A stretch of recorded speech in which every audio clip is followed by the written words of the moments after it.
Hello, hello, hello, everyone. Thank you for coming back to the Mission Accepted podcast show. If you have never been in here before, you are going to have a treat today, that's for sure. But I want to let you know what we do. What do we do on here? What is Mission Accepted? What's that all about? What are you talking about? Well, we are a show of entrepreneurs, ultrapreneurs, creatives, and media. So basically, if you were crazy enough to say, yes, I've got a gut feeling, I want to be an entrepreneur of some kind, or if your back was against the wall and it was the only choice out, or whatever your story is, where you decided to get that little voice inside and go, okay, I think I'm going to make it bigger. You could be entrepreneuring off the side of your desk, or you could be full game, full in it, like our guest today. Also, if you're an ultrapreneur, you know exactly what I'm talking about. And we're going to talk to Darby about what it's like to do more than one thing in one project. Gen Z, we have a week for you. So look, there is so many people coming into this whole world of being an entrepreneur. Like never before have we seen people saying yes. So in my day, and I know that if you're listening and not viewing, I'm not 20. But in my day, if you wanted to make extra money, you had a part-time job on top of your full-time job. Now people are multiple jobbing and multiple entrepreneuring and on many different projects, many levels. And honestly, they're starting some of this at 15, 16, 18, 19, 20 years old. There is something to be said about this wave of Gen Z entrepreneurs, but there is something very cultured about talking to someone who's done this for 5 years, 10 years, 20 years. And I believe on this show, what we do is we bring the generations together because there's always something to learn from each generation. That being said, today we have, how do I say this? We just have one classy lady whom when I was younger, and we're not that different in age, but honestly, she was an icon for women in the music industry. I'm from Vancouver, Canada. This woman is also from Canada. And I had the fortunate advantage of being around the music scene enough to watch her play on multiple stages. She has a voice unknown to others. I personally, as someone who adores Janis Joplin, and I don't know if she loves Janis Joplin as much as I do, she's got that kind of voice that is very distinct. When she sings, you know it. So I want to bring onto the show today Darby Mills from Darby Mills Project. She also has another project she's going to talk about. And if you are as old as I am, you would have known she was formerly with Headpins. And so that you're like, oh, that's the voice that Dev's talking about. So Darby, thank you so much for coming onto the show today. Hey. Thank you. So look, you've had quite a lifetime of being on stage. Let's talk a little bit about what it's like to be off stage or backstage or wanting to be on stage. How old were you? When did you start your music career? Okay. I was in grade 10, so junior high. Yeah. And friends of mine had a band, and I've told this story so many times. If you've heard it before, I apologize. But they were rehearsing in the bedroom of a friend of mine, and some girls and I went to watch them rehearse a band. Woo! And they started playing "Crazy on You" by heart. And I started laughing and like, oh my God. And they stopped and they're like, what's wrong? What's your problem? Like, how rude, as I realize now. And I said, well, a guy can't sing heart. And they said, well, you think you could do better? And I'm like, yeah, okay. So they threw the album cover, I believe, at me. That's the story I've been telling anyway. Now that as I'm aging and losing my mind, I don't know if that's the truth anymore. I don't know what's the truth anymore, but that's the story I'm telling. And I sang "Crazy on You" by heart that day. And a month later, I was on stage with them in 100 Mile House. We took 2 vehicles. Of course, one broke down. There were 15, 16, and 17-year-olds, like 8 of us, 9 of us, going with all our gear in a broken down van and an old car, driving a 5-6 hour drive to what was my very first I didn't get paid, but first they got paid gig. And I knew that, you know what, this is it. This is what I'm going to do. And here I am 45 years later going, what was I thinking? The power of retrospect, right? So, I mean, that really is, that's a commitment. And I love that story because it's kind of inspired. It's, what I was saying when I was talking earlier about sometimes people decide they're going to be an entrepreneur, they do a business plan, they talk to people, they get their ideas, they bounce up. But maybe that's what they do these days. I know in my day, and it sounds much like yours, you had an inspiration, and it's kind of like the inspired action came before the career. The inspired action for me to, I'm sitting in a massage, class. And the second day I was in that course, I was like, I'm going to do this for the rest of my life. Well, I did it for 27 years and 30,000 clients. And then something else shifted and I got inspired to move over in that direction, but still in the same field of helping people.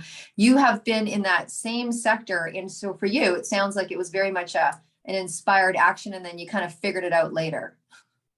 I always knew that I would be a performer. I thought I'd be an actor, actress. I don't know what the right thing to say is anymore, but exactly. I always knew. I think I came being a comedian as a child, the fourth child, the baby. I don't know. I just always knew that that's what I wanted to do. So be in front of people and entertain. So music it came to me at the right time. And to be 100% honest, I just really wanted to travel and stay in hotel rooms, which is something that I regret to this day, because I have stayed in a lot of hotel rooms, some of them very nice and some of them very not nice. And, but it's definitely been an adventure. I don't really regret it. I regret some of the terrible decisions that I made and some of the terrible things that have happened to me, but it's made me who I am today, of course, right? So yeah. You live and learn, the old saying, and hopefully you get smarter as you go along. Hopefully, I'm waiting. Well, and I think that's what does what happened. And when I take a look, Darby, at kind of people that are coming up now. So you've been in your career for 40, I've been mine just over 30. And I think sometimes when I look and I'm like, I'm sure maybe like our parents thought of, it's like, it's so much easier. They can get in, they can get so much exposure. Someone can go and do something on TikTok or Instagram and have a whole bunch of followers, where we really had to build. There was like build, and it was reputation, and it was handshake, and it was hoping to know someone. I remember it's like, you just got to wait till you're, it's who you know, not how many people you know. And I think now it's a little opposite. It's how many people are following, and that brings that person to them. So, I guess we could, say it's easier or different, but people don't really know that. If you were to take a look at your career and there was, someone who is an artist out there that wants to kind of make their way, was there something that you did that you think when you look back, you're like, that was a pivotal moment for me, or that was the aha moment that shifted things?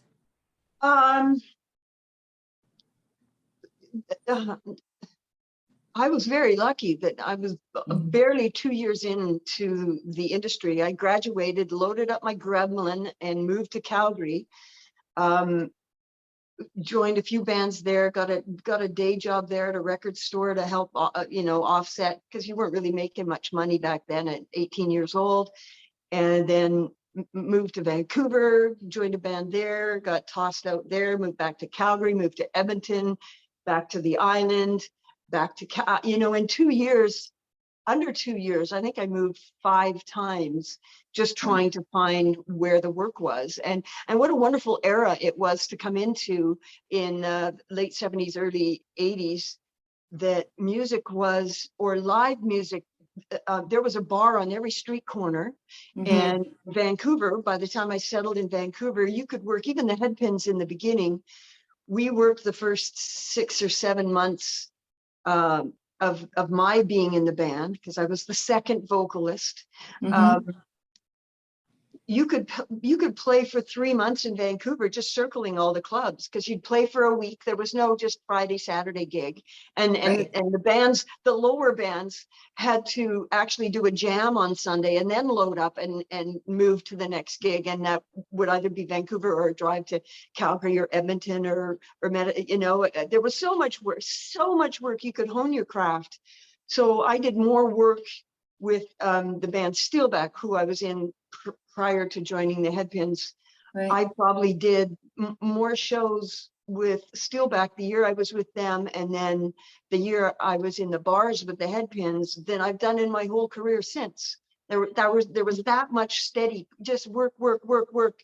And if you didn't get good with that much access to work, then you probably shouldn't have been in the industry. You'd made the wrong choice, right? But Yeah. The right decision, even though the band I was Steelback, the boys in Steelback were like, Brian and Ab were part of a band called Chilliwack, and they had formed with Matt Furnett, the Headpins, and a singer called Denise McCann, and they were in the bars waiting for Chilliwack to finish their legal battle because their record company president had died all of a sudden, and so everything got halted for them and whoever else was signed by that label. So they got picked up by Solid Gold. They put a new record out. And while they were doing all that, Brian and Ab were working in the bars because there was so much work, keeping their chops up. And I don't think they were doing it for money. I think they had enough. But about 6-7 months in, they let Denise go. They brought me in. And within 6 months, we had been signed by their new label. And into the studio we went, and we left the studio and went out on the road and toured.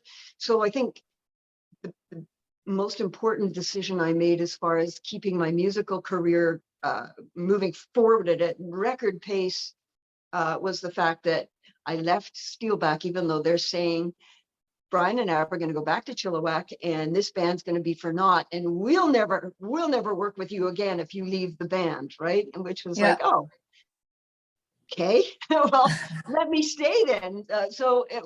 I just thought it was a opportunity to work with established credible artists, and I took the chance at being someone who no one would ever work with again. And strangely enough, seems to be a theme in my life that 40 years later or 36 years later, that's not necessarily what's happening, but kind of sort of is. But that was a very important decision for me to make at the time, which was go against what the people I was working with, against their opinion of what would happen. And I spent the next 4.5 years touring the world with the Headpins, and then really set me up to do almost anything I wanted to do. And at that point, it was my responsibility to take it from there. Wow. So I think that's really pivotal when you are an entrepreneur or an artist, or and I mean, I'm blessed that I get to do this, and I hear people that talk about those choices, the crossing the road, and when you have whatever community is. I was thinking about this yesterday. A lot of people that I talked to, they're like, my family didn't support me, this didn't support me, my friends. I mean, I remember my girlfriend, when I looked at her and told her what I was going to do for a living, she literally looked back to me. Now, this was someone who I looked up to in business. She probably had quadruple my income. And she's like, the world's not ready for you. That's not, I was talking about doing an aromatherapy home party company. And she's like, no one's ready for that. And I think the first 4 years of my success, it was just based on being so pissed at her and so angry that it fueled it. But there are those decisions that we make that sometimes really fall in our favor. And it's hard to make it when you've got your back against the wall like that. And sometimes they don't. But obviously the one that you did. And I think that's a really pivotal moment, not sitting in that fear. And honestly, it reminds me of a saying. It's like, really, truly, if it's not gonna matter in 5 years, right? Don't give it more than 5 minutes, because obviously with the talent that you had, they may not have taken you back, but you would have had a plethora of people begging for you to even step up higher. But who knows that in the moment that you're making those decisions, right? Yeah. It was all working with your gut, and because I really didn't know anything about the music industry. I was a rookie, a complete rookie. I lived in a very small town. We had AM radio. I didn't know what was hip. I didn't know what people were listening to.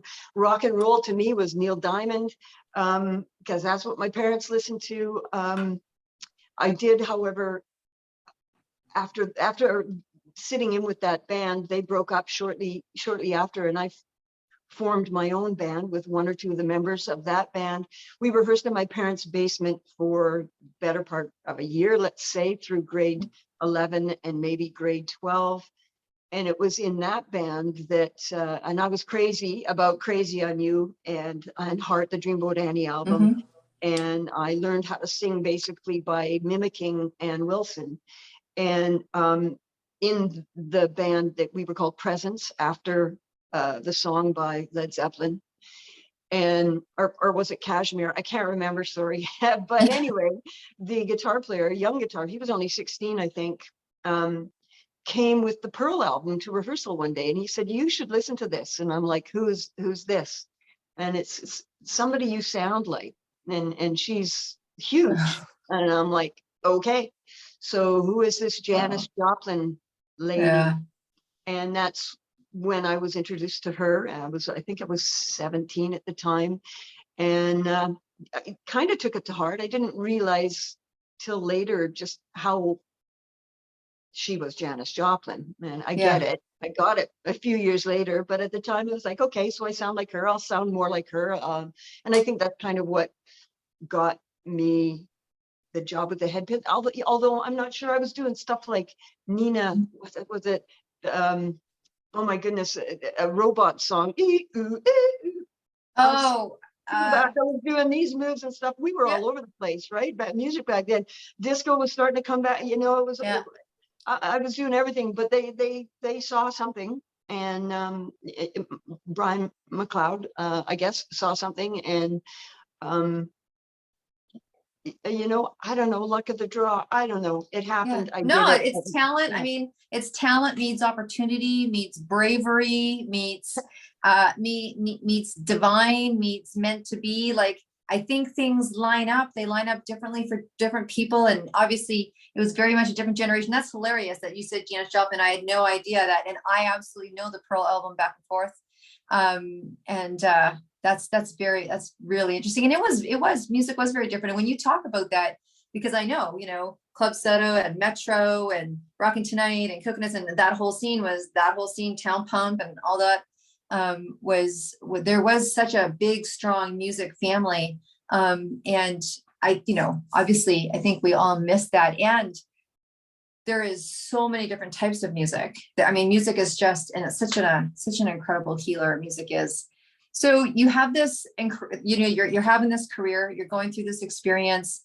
As a woman, was there, I mean, we talked about that. It's funny, I'm tapping into some pretty great stuff right now, working with She Is the Music, with the Dublin event that I told you about, how we're walking across Ireland, and Alicia Keys has a charity called She Is the Music. And I've been getting the statistics in because that's the kind of person I am. I'm like, so, you know, really what is going on in the music industry for women? And it's been a little surprising to see how low the numbers are of women producers and women songwriters. And did you ever have an experience where it was advantageous to be the only one on stage that was a woman, or what was your experience like? I just became one of the guys. Yeah. Being a woman out there just didn't work, really. Nobody cared. I carried my own gear, even right up to I remember being 5 months pregnant, carrying a 40-pound anvil case with my in-ear monitors in it. There wasn't much there wasn't much empathy to be a female in my experience, but I didn't let it stop me. I had a trucker's mouth. I fit in the best I can or could, and it's only been just in the last 5, maybe 10 years that I've realized, you know what, I'm not a guy, and I'm not going to take that rhetoric anymore. Or I've just grown into my own skin, I guess, and realized that if you're not going to fight for yourself, very seldom will you find someone else who will fight for you. It's and how important having a supportive team behind you. Find those people that believe in you and treat them well. And I'm still learning. I'm still trying to figure out how to make a living at this business. At 62 this year, it's still OMG, what do we do now? Yeah. For me, Wow. anyway, I can't speak for anyone else in the position that I'm in, but Mm-hmm. Mm-hmm.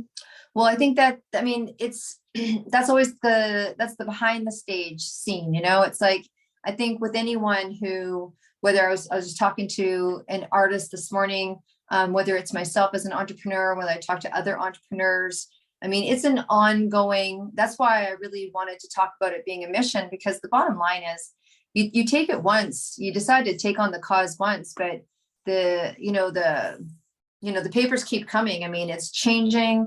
If I heard the word pivot one more time, I'm gonna, but it's, pivoting and changing and learning and growing with not only generations that change, but also who we change as people. Like, I'm not the same business person I was 10 years ago, right? Whether you get wiser, I think the important thing is, as you get wiser, is to stay more open, but also use that strength. Like you said, you wouldn't do something maybe 20 years ago that you would do 5 years ago. And we find ourselves, somehow we find our voices, and get okay with those voices as well. And when someone's, our boundaries are better. Our definition of self is better. The people who we associate with hopefully get better. But it's a journey. Like, it's such a self journey. So, when someone says, hey, I'm just going to go work at a record store instead of trying to be an artist, or, hey, I'm going to go get a job instead of being an entrepreneur, I'm like, it's not like I don't get it. yeah. Yeah, you have to be really brave, and sometimes I admit pretty stupid to not read the signs. Didn't you see that coming? Like, I was hoping it wouldn't happen, type thing. But if it's something I love, being on stage, I love, most of the time I love singing, but I love the interaction. It is, like I said, from the time I can remembering. I knew I would be a performer in some sense. And thank goodness my parents didn't. They let me load up my gremlin with all my worldly possessions the week after I graduated, and said, go figure it out. So the fourth child, though, I don't know if they'd have let my oldest sister do that. But the fourth child, they're like, okay, just go do it. But my mom had become an entrepreneur at the time that my last 10 years at home, let's say. So I kind of knew that sense. Yeah. That's awesome. So who made influence on you throughout your career? Was there, there's people like myself, we looked up to you. We're like, oh my God, Darby's got an amazing voice. I remember going to see Nazareth at the Commodore, and a whole crew of us were going to go see Nazareth. And this wasn't that long ago. Yeah. And no offense to Nazareth, if anyone's listening, but we all went, and we obviously knew you and knew your band and knew Nazareth, right? And so we all went. We're like, oh, Nazareth is playing. And every single one of us at the table, there must have been 20 of us, went, well, Darby sure kicked Nazareth off the stage. You guys were the opening act, and honestly, you should have been the show. But so sounded great. And so we looked up to you. Was there anyone that, obviously you were inspired by Nancy. Is there anyone that really kind of you had your eye on, that you thought, wow, they're an amazing band, or that's an amazing person? It doesn't even have to be in the music industry. Just, was there someone that you looked up to? I'm sure there were, and I'm sure it changed as the seasons went on. While I was in the Headpins, I looked up to Brian McLeod, but in all honesty, he was a brute. He was brutal. And a radio announcer once did an interview with me not that long ago and said, I'd heard once a term that working for Brian McLeod was kind of like boot camp. And I'm like, you know what? That's exactly what it was. The training that went on, the time I spent in the studio with them. It was like, do it right, or you get a tongue lashing. And but I don't regret. I wish it hadn't been that way. Maybe then again, we lost Brian anyway, so I was thinking maybe the band wouldn't have fired me back in '85. But at that point, I was still enough of myself to not like, or to have a point where things got to a particular, and I'm like, this isn't good. This is not me. I don't like what's going down here. I cannot stand behind this. And I spoke out and I got fired. Right. You know, so live and learn. Would I do that again? I probably would, because I have my foundation. I was brought up the way I was brought up, and things that were going on, I couldn't stand for it. So it cost me my time with the headpins. And right. you know, what do? You either be true to you, or you live someone else's dream and just hope that it doesn't come back to bite you. So you're damned if you do, you're damned if you don't. So a saying that I've learned since leaving the headpins 6 years ago was, there's always going to be a hurdle. There's always going to be a struggle to get to point whatever.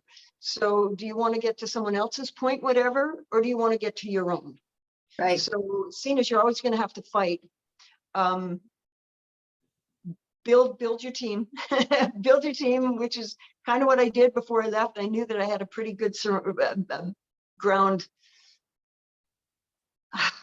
foundation of people that supported and made my decision. And after 36 years, I just went, again, we're at a point where I can't agree with the way things are being done, and I have to step away, and it's cost me dearly.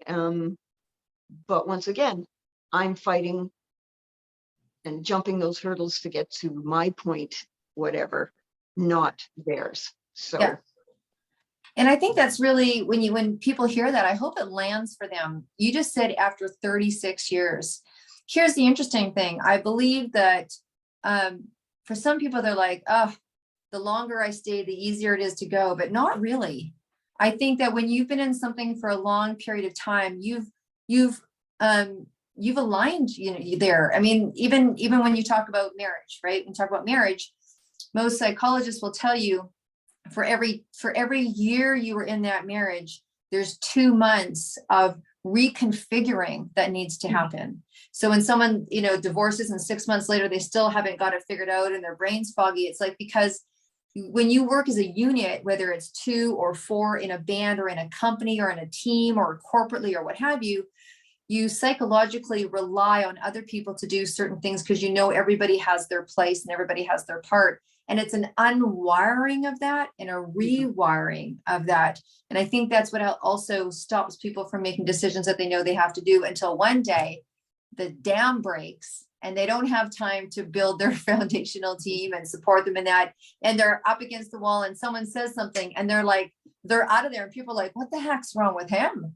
What the hell's wrong with her? And it's like, because there's been a brewing, but it takes a time to rewire and reestablish and reset yourself and, kind of see the silver lining. And that's exactly what you've done. I think it's incredibly commendable.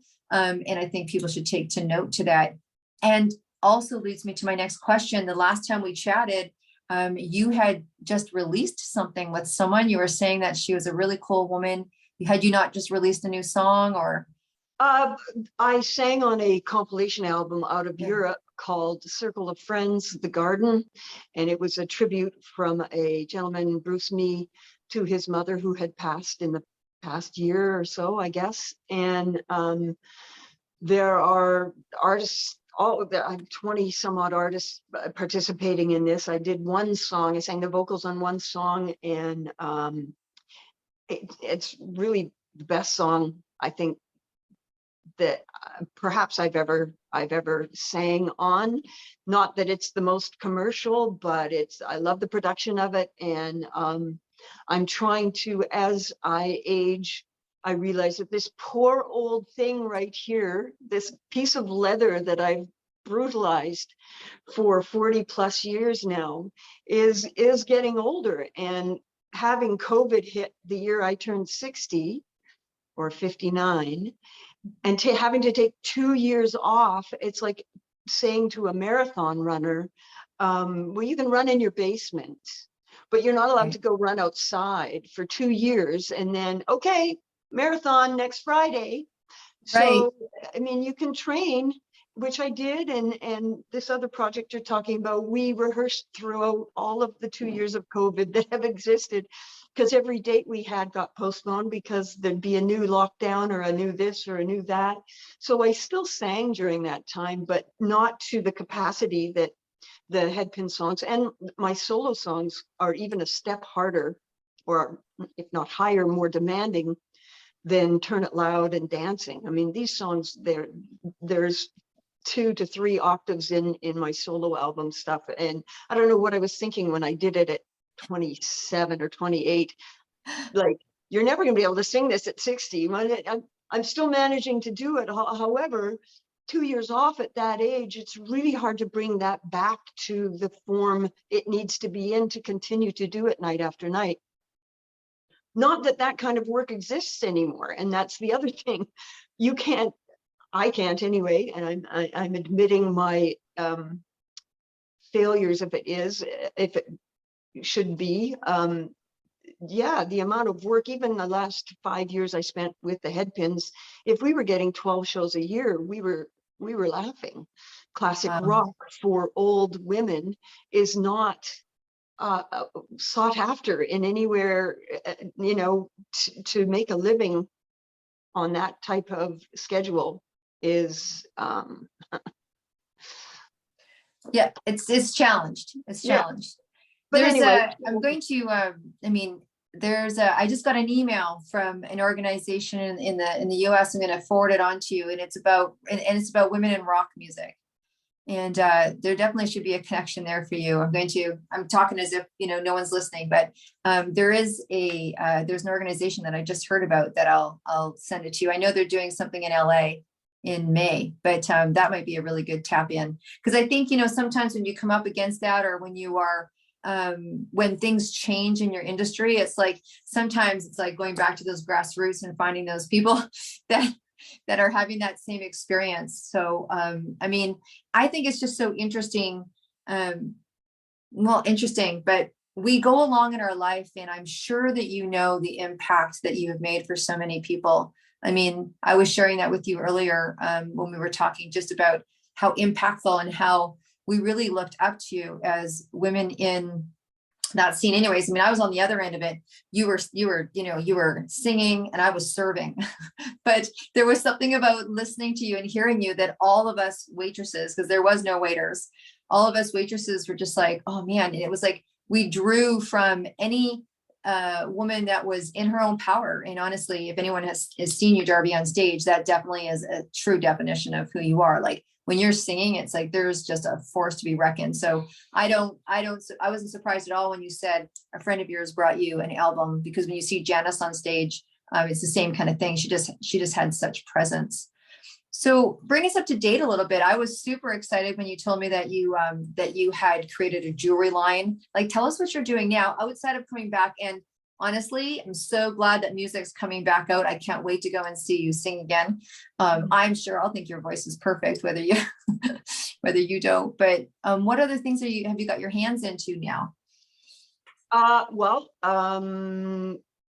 my parents had reached the point where they needed to be under care in, I can't remember what year it was, but so my family tore them out of their home and put them into a retirement home here in Vernon, and they were in dire need of care. So that became my job. So I spent the better part of 2 years getting both mom and dad to doctor's appointments, eye appointments, ear appointments, their tests, they're having, anyway. So after 2 years of doing that, my wonderful doctor said, you know what, Darby, both your mom and dad are back on the proper meds. They're looking good. I don't want to see them for 6 months, which it had been. Each of them were going to the doctor once a month, if not more. And I'm like, yay, that's awesome news. And so probably about within the month of hearing that, my whole family went out for a dinner, and we sat with mom and dad for my dad's, I think it was 80th birthday. And the next morning she passed away. She had an aneurysm and passed away. And 6 months later, my husband had a heart attack and basically died in our driveway, in the ambulance in our driveway. And they performed CPR on him and compressions, and they broke 10 ribs and brought him back to life. And it was basically at that point, it was in 2015, that I just went, wow, life can change in a moment. My dad's alone now, 65 years they'd been together. And I almost lost my husband. And it's like, I need to get my stuff together right now and figure out what I'm going to do with the rest of my life, because I was unhappy what was going on with the head pins. And so once my husband was better, we sat down and had a discussion. He co-managed the head pins in the original version of the head pins in the early 80s. And I said, do you want to be a team again? Do you want to get back into the music business? Because he had left, it had beaten him up and drug him through the mud enough that he left the industry. And I said, the two of us, let's make a team and let's put this together. And we shook hands and said, no more fighting over the wrong things.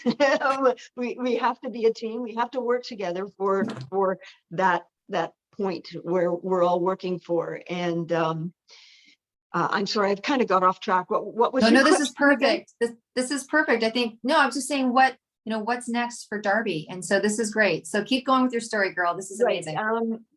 Yeah, so that's kind of the losses and what could have been major losses in my life really spurred on the thought of you could be out of time. You just don't know how much. You don't think about time when you're younger. You just don't realize how short life can be. And so you have to take and grab, and all those reasons why you weren't doing it don't mean anything anymore. And the fear of walking away, what was my whole adult life, with the exception of that 5-year period after being let go by the head pins, the original version, that I did my own record. It was called Never Look Back at the time.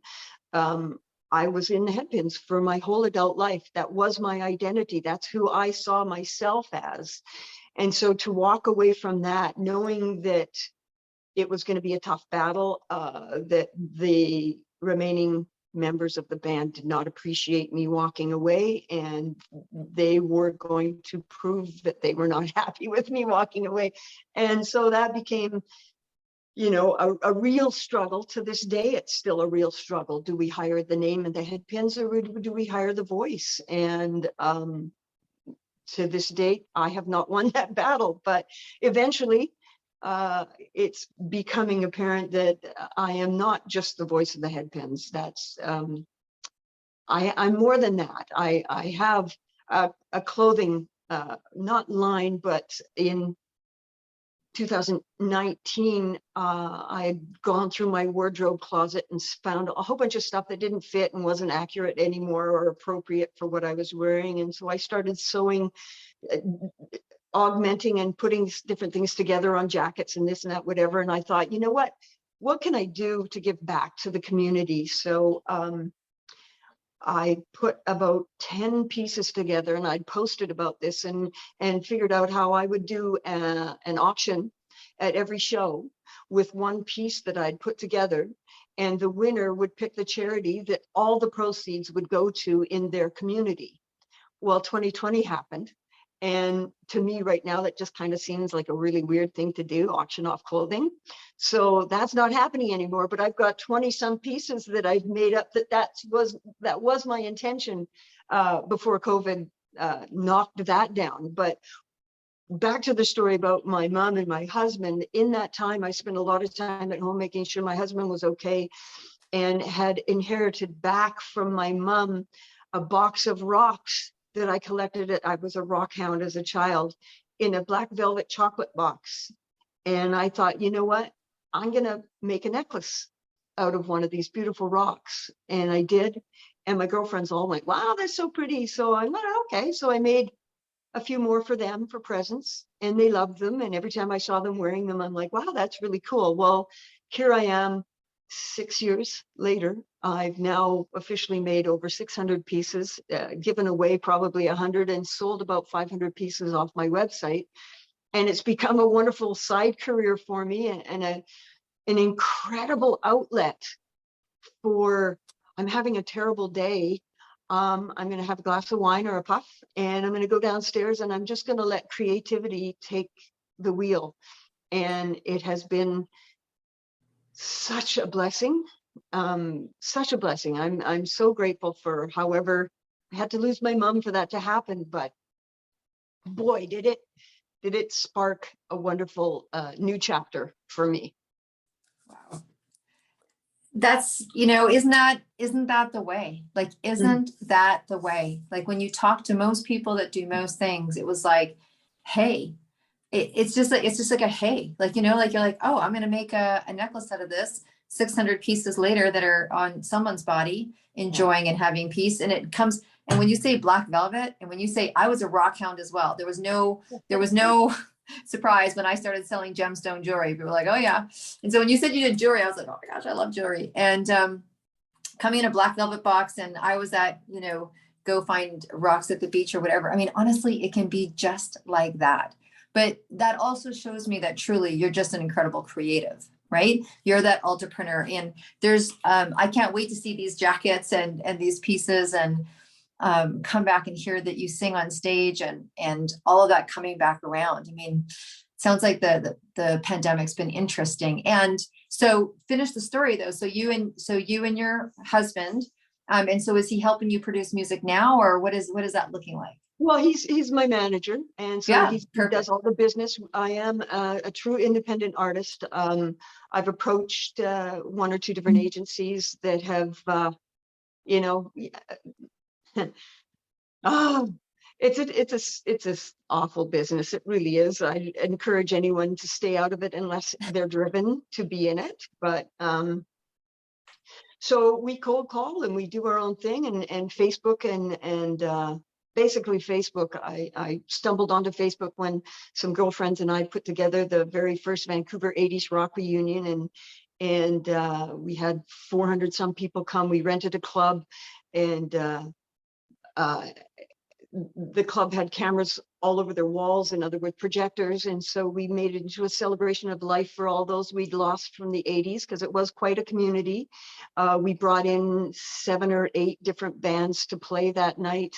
We did an auction and had people donate paintings and whatever they wanted to donate to raise money for. We ended up giving it to Tom Lee's fund the school music program. So we raised money there, and we did that all via no money, by getting on Facebook and turning it into a business, in the sense of that. And that's what, and that's only 12 years ago now that I was introduced to Facebook, and it has become, as crazy and stupid as it can be, it's become the way that my career has exceeded or continued to exist, is because I can't, again, an old female in classic rock, cannot rely on radio or newspaper or magazines for that matter, because they don't exist. Radio doesn't support new music at the best of times, let alone old new music. And newspapers don't talk about clubs anymore. The clubs don't advertise in newspapers anymore. It's become the job of the band to not only be a band, but to be their own promotional device. And so Facebook is, between my 4 different Facebook sites, I can reach 100,000 people on a good day. Not every day. The algorithms really can mess with you, but on a good day, you can do wonderful things. And it really has helped to bring an audience to my new identity, if you will. And it's what a musician, writer. So what does my husband do? He is very off on tangents again. So he's the support system. And because he was an agent for many years for the Feldman Agency, and he worked side by side with Bruce Allen. Those are two of the Western Canada's, if not Canada's, largest music management and agency teams that existed in the 80s. And Bruce Allen still is a god. And so is Sam, for that matter. So he was well trained, and he knew people from that era, and still is very can call up someone from that era need be. Yeah, we just the two of us and my great team, as well as Press Play, this new project that I put together. Because I'd mentioned earlier, if you get 12 shows a year at the stage that I'm at now, you are succeeding. I mean, classic rock acts, if they're working that much, you're doing well. And then they can tell you not, but look at their schedules. Anyway, but sorry, I lost my train of thought there. So well, you were talking about Press Play. Let's hear about what's going on there. And so knowing that and realizing that my age and the leather throat and all that stuff, it's like this, I don't have a retirement fund. Musicians Union is not my friend. And I'm going to have to do this till they put me in the ground, basically. And I cannot see me in a miniskirt singing Turn It Loud and Don't Make You Feel Like Dancing and whatever other songs at 68, which it's like, well, that's just around the corner for me, or 70 for that matter. What can I do to prolong my existence in the business that I chose to make my life's work? So I thought, there's wineries galore through the Okanagan, and it's not a pub. It's not a place where you get up and dance and go crazy. To me, I believe it's a place where you grab your glass of wine, sit down, and watch a band. And it's like, I love 50s, 60s, and 70s tunes that I listened to on AM radio as a child. Yeah. Songs like Stormy and Spooky, and I even do Cry Me a River by Julie London. I do To Sir with Love by Lulu, stuff like that, which is, it doesn't take the scream from Turn It Loud to pull that off. Yeah, which has lowered my octave now. I can sing 2 octaves now below what I sang when I joined the Headpins, which only pushed me higher and higher. Every album I just got high. As Bruce Allen said to me one meeting when I went in, I can't stand your voice. It's so scratchy and high. Good Lord, what's McLeod trying to do? So, thanks, Bruce. 30 years later, I figured it out. And now I'm singing songs that when you grab your glass of wine and sit down and listen to, you just close your eyes. I see people just close their eyes and lean back and go, oh my God, I haven't heard this song for so long. So it's a 4-piece band. We don't have horns. Half the songs we do need horns, but the players in this band are so talented that we don't have to have horns to pull this off. We all sit on high stools, with the exception of the drummer. And it's basically, just to sit back, close your eyes, and just relive those songs that you haven't heard for so long. And we've only done 2 shows because every show we've had up until last month has been canceled because of COVID or postponed. Right. And so we finally have now, after rehearsing for 2.5 years, have now played 2 shows, because it started in September after the last show I did with the Darby Mills project. We started rehearsals in 2019.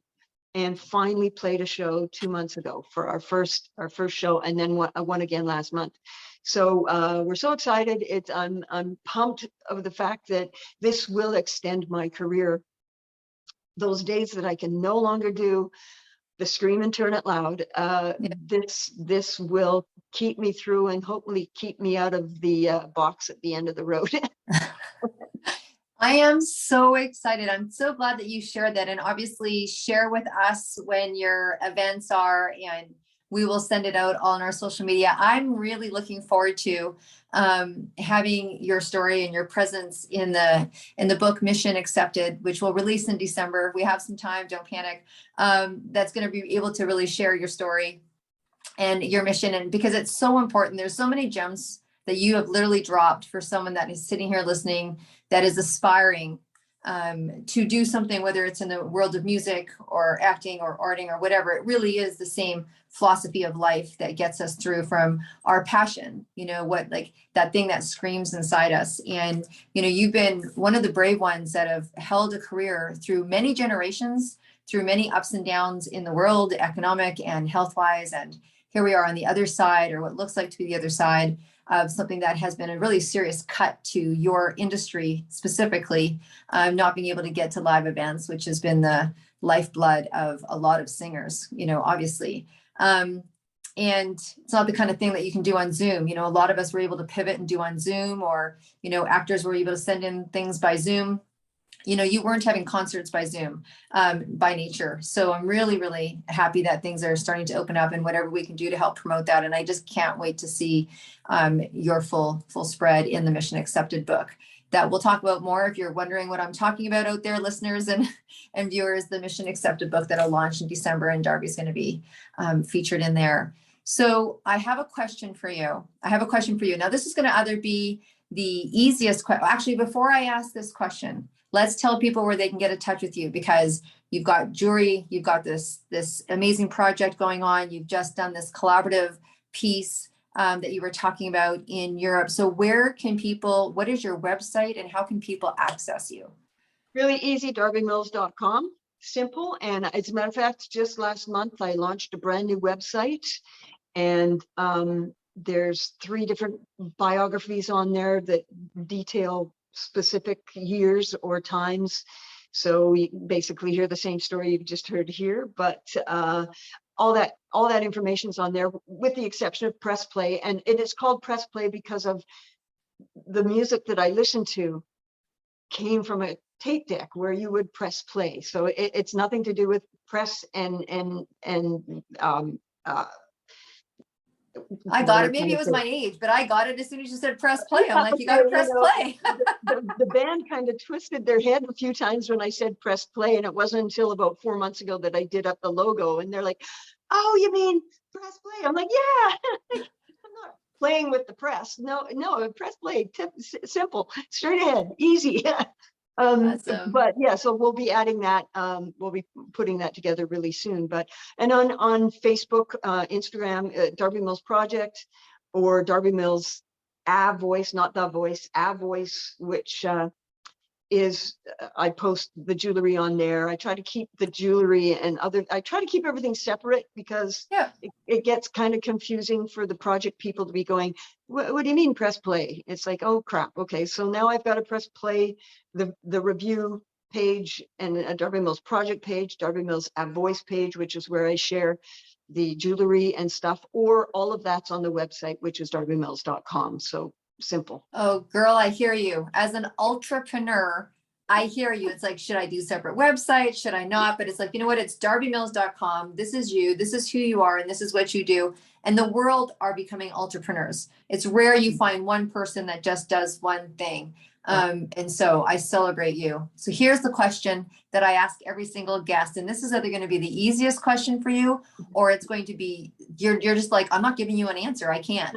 So here's what I ask everybody, because you know how much I love music, clearly, and which is why this whole project in Ireland's going on.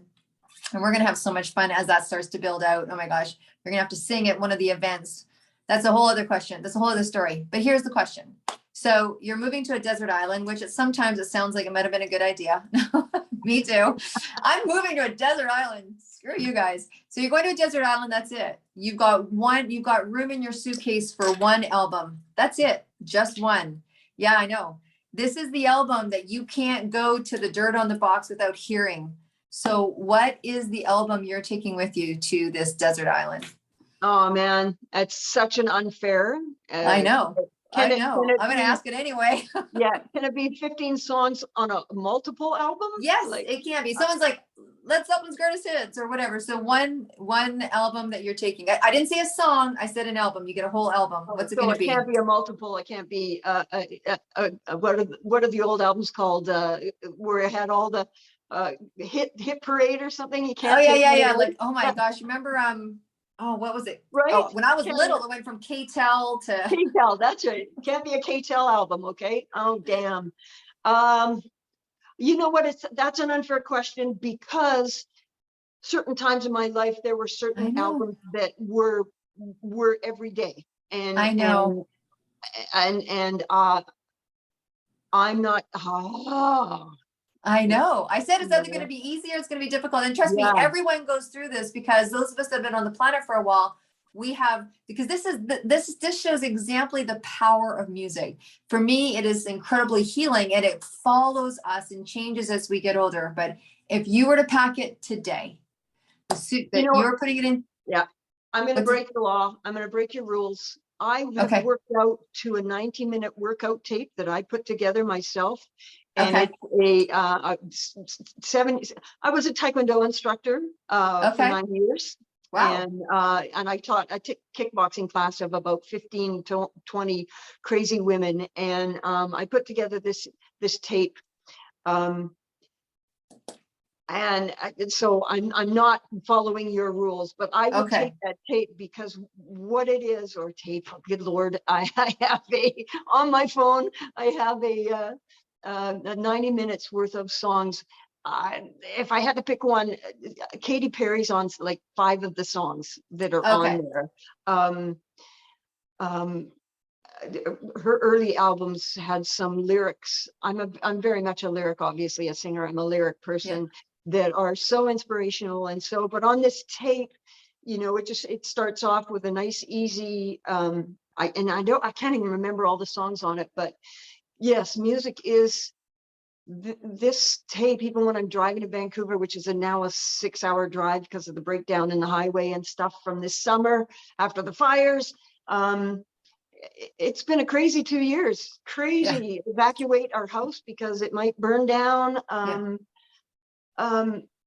But this compilation of songs are just songs that are fighter songs. They're down and out, but get your act together songs. And that tape would keep me going, as it has 3 times a week for 7 years now. I listen to those songs, and when I finish my workout, I have been rejuvenated and a form of rebirth of self-confidence, and you can do this. So is there one song in particular on there that really stands out for you?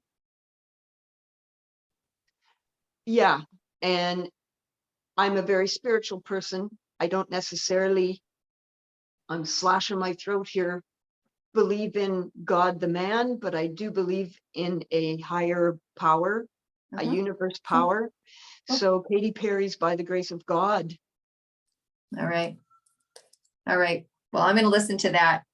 I am so grateful that you came on the show. I can't wait to see how everything continues to unfold for you and it gets better and bigger. And I believe in just reward, and you have paid your dues. And I have no doubt the clouds are going to open anytime now and shower you with more abundance and more support and more give back, because you have definitely, you know, how you think of that song. So many people still listen to their favorite song of that era. And honest to God, they get a lot of peace and a lot of inspiration and motivation from it. So thank you so much for everything that you've done. Thank you for coming onto the show. I know that we're going to have a continued conversation rolling into the book, and I absolutely want to know when you're playing, what you're doing, so we can send that out, because girl, I know you talk about being 62. First of all, I know if you're listening and not watching, you would be blown away to hear that this woman is 62, because you don't look it. You absolutely don't look it. So there's something about rock and roll that's good for the skin. I'll just tell you that, because it's good for the soul.